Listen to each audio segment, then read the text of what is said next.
Hi అండి, అందరూ ఎలా ఉన్నారు? ముందుగా అందరికీ హోలీ శుభాకాంక్షలు. మా జీవితాల్లో, మా ఆడవాళ్ళ జీవితాల్లో ఎలానో రంగులు ఉండవు అనుకోండి.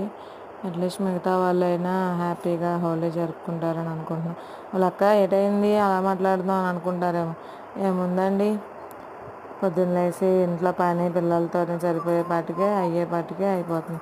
అయినా కానీ అత్తలకి కోడళ్ళ మీద సాటిస్ఫాక్షన్ ఉండదు. ఏ పని చేసినా వంకే, ఎలాగైనా వంకే, ఎలా చూసినా వంకే. పిల్లల్ని సరిగా చూసుకోవు, పిల్లల్ని సరిగా పెంచవు, పెంచలేవు, పెంచడం రాదు. వంద కన్నవాళ్ళమి మోసి కన్నవాళ్ళమి పిల్లల గురించి మాకు అంత తెలియదా అండి?